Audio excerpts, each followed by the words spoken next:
from Team USA's coach Cheryl Reeves when she was asked pretty much any questions about Caitlin Clark. And she was asked if there was any second guessing from her on Caitlin Clark not making the team, and she very just spitefully says no. Doesn't elaborate on it. Cheryl Reeve's reaction to the All-Star selection wasn't just petty. It was performance art in the drama-filled theater of the WNBA. Imagine a coach so offended by Caitlin Clark's popularity that she practically turned a press conference into a thinly veiled rant and somehow expected not to get roasted. Just says no. For me? Yeah. No.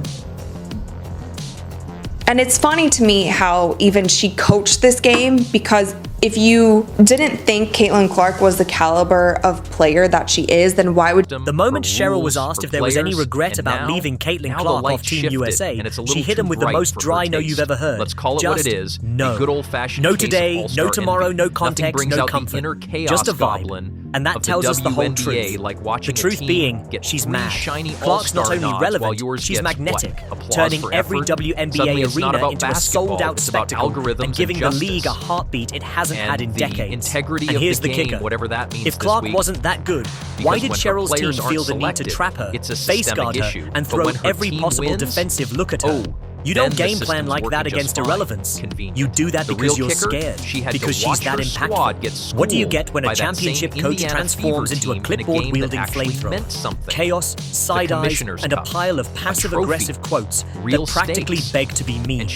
Cheryl didn't just complain. She dropped receipts, broadcasted her bitterness, and made sure the whole world knew just how little she enjoyed seeing Indiana Fever players bask in the spotlight. Been watching the All-Star selection. I ain't never seen nothing like this before. Caitlin Clark is a menace, man. She literally kicked Cheryl Reeves off the team. It's my team. I don't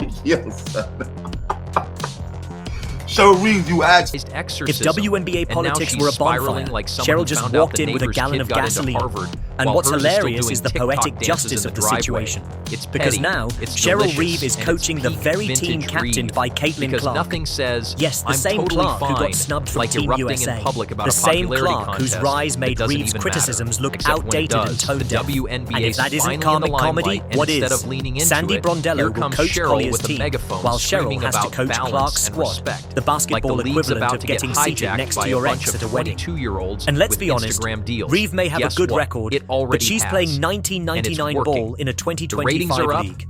Her whole vibe screams rotary phone in a TikTok world, dragging her playbook through an era that now values charisma and cultural relevance just as much as tactics. Caitlin didn't just win games, she won hearts, eyeballs, and endorsements, and Reeve can't stand it.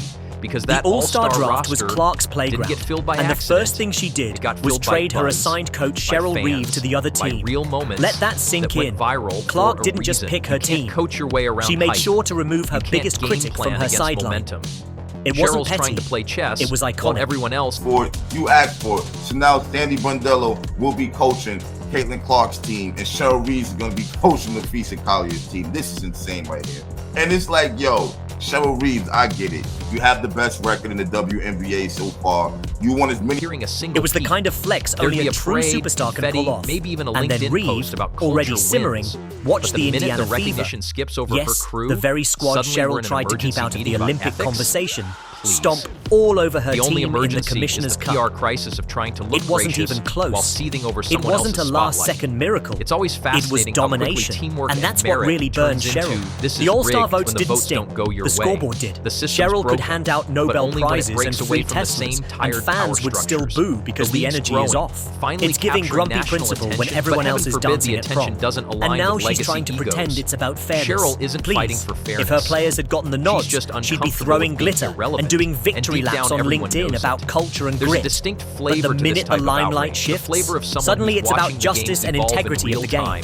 The only integrity problem here is pretending it's not about ego. Caitlin Clark is the main character now, and Cheryl can't stand being a side quest. Watching Reeve try to downplay fan votes while the league finally enjoys massive attention is like yelling at clouds because the sun came out. It's exhausting, outdated, and completely out of touch with where the league is going. Bruh, tell me y'all just saw Caitlin Clark destroyed Cheryl Reeves on national TV. I know y'all saw it. Clark's got fans, flair, and momentum, and no defensive scheme can guard against that. Every time Cheryl tries to play chess, Clark flips the board, signs an endorsement deal, and goes viral. And now, Cheryl's spiraling like a boomer who just found out her kid's YouTube channel makes more money than her 9 to 5. And let's talk about the hypocrisy. Reeve didn't care about fan voices when Clark got snubbed from Team USA. But now that her players got overlooked, suddenly it's a national emergency? Girls, sit down. The system was fine when it served you. Don't cry foul when it doesn't, especially when your team just got cooked by the very franchise you tried to ignore. That's not injustice. That's karma doing wind sprints. And Clark? She's not just thriving, she's clowning. When asked if she'd make any trades, she basically said, yeah, I'd like to trade coaches. Cold-blooded. This isn't even about basketball anymore. It's about energy. And Reeve's energy. It's dusty. The fans don't care about defensive rotations or your resume. They want moments, fireworks, and stars. And that's what Clark delivers. She didn't just show up. Free smoke, free smoke, free smoke, free smoke, free smoke, free smoke. Bruh, Caitlin Clark want all the smoke. Caitlin Clark want all the smoke, bruh. Bruh, she just annihilated Cheryl Reeve on national television. And now, Cheryl Reeve finds herself in the most ironic situation imaginable, coaching the very player she tried to downplay, Caitlin Clark. And now suddenly the same Clark who's become a pop culture force, who packed arenas, boosted ratings, and made the WNBA cool again. This ain't just basketball. This is spectacle. And the All-Star game, that's the grand stage for it. Yet Cheryl walked in acting like it's the finals. Cheryl isn't mad about fairness. Fans don't vote based on par or defensive rotations. They vote with hype, energy, and who gives them goosebumps. Clark delivers that by the bucket. Reeve, meanwhile, is still trying to understand why her system players didn't make the cut. Maybe because the system isn't what fans are watching. They're watching charisma, storylines, and TikToks. And no one's trending harder than Caitlin Clark. This All-Star fiasco has exposed a bigger truth. Cheryl Reeve isn't just mad about votes. She's mad about no longer being the voice that defines the league. Once upon a time, her coaching resume was the WNBA's gold standard. Now it's a footnote next to a highlight reel. The fans have spoken. And they're not whispering. They're screaming. With merch, with views, with ticket sales. They want Clark, Boston, Mitchell, and the drama that comes with it. And Cheryl can't vibe with that. She wants the game to be judged in a vacuum. But the vacuum got replaced by a live stream with emojis flying up the side of the screen. Reese, man, she came out, stated how not only herself, but her players were kind of upset about the coaches' votes for the reserves, for the All-Star. Now, the crazy thing about it is, she's going to be coaching Caitlin Clark's team. It's not about fairness anymore. And now she's it's about relevance. Like someone who found and out in that department, Clark's squad is sitting on a gold mine while Reeve's players are standing outside the club. Let's talk about Clark's draft strategy. She didn't just pick friends. She picked a narrative. She curated a team that's built on chemistry and vibes, not numbers. That doesn't even matter. Gabby Williams, Sonia Citron, players who've shown her love. She avoided the ops. She made sure her All-Star team felt like family. That's not random. That's genius. She understood the assignment. This isn't a spreadsheet, it's a show. And the audience? They're eating it up. Meanwhile, Reeve's meltdown over the vote results felt like someone flipping a Monopoly board after landing on boardwalk. She claimed to care about equity and balance, but only after her players didn't make it. Funny how that works. When her team dominated, system's perfect. When they get ignored, the system's broken, convenient, and that's why no one's taking her outrage seriously. Because it reeks of ego disguised as ethics. You can't whine about popularity contest when that's literally what the event is. You want a merit-based All-Star lineup? Fine. Fire the fans, hire a team of emotionless statisticians, and let them run the numbers. But don't act surprised when the people's choice doesn't align with your spreadsheet.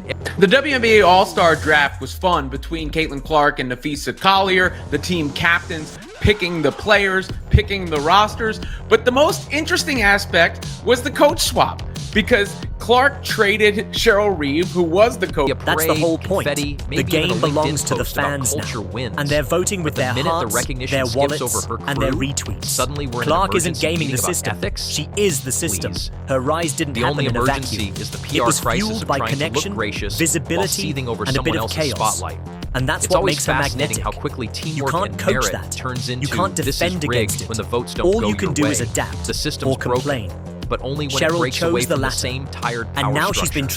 traded, The league's literally, growing. by the Finally player she captured tried to national shade. attention, but The heaven fans forbid went the wild attention when doesn't Clark align swapped with coaches, legacy and egos. rightly so. Cheryl It was the isn't fighting pettiest, for fairness. most savage, most She's just satisfying power uncomfortable with move of the being year. irrelevant. Clark And deep didn't down, just get the everyone last knows word. it. She There's a rewrote the distinct script. flavor to this type of She outrage. looked at the a flavor league of still someone who's clinging watching to the old game evolve in hierarchies real and said, time and "Nah, can't decide we're whether doing to this my adapt way now." or throw a tantrum. And the results? And tantrum won. Explosive, Because when your legacy is record-breaking, built on being the smartest person in the unignorable. room, This isn't nothing hurts more than 2010 realizing anymore. the room This is the moved TikTok without era, you. The where fever is vibes trump rising, veteran literally, politics. and Cheryl's Cheryl stuck Reeve in brought a snowstorm of VHS her tape own to a streaming wall and got left behind. Watching her for team to Collier for Sandy Brondello, the coach of the New York Liberty.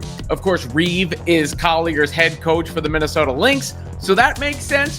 But the drama is going to come from Reeve having previously been critical. They'd And rather now see it she's stall bitter. than Watching her celebrate the storm out players of pulling all-star it committee forward. meetings like she This just lost isn't a just sour custody grapes. battle is It's a wild. whole vineyard. But what's even wilder It's is the grape fact that juice, she still grape thinks jelly, she's in control. fermented into She's vintage not. wine. The fans are. And somewhere, And they're not deep looking in for her heart, fundamentals. she knows it. They're looking for fireworks. But admitting that would Clark mean delivered. accepting The that fever the game delivered. has passed Cheryl, her old blueprint she delivered vibe. salt.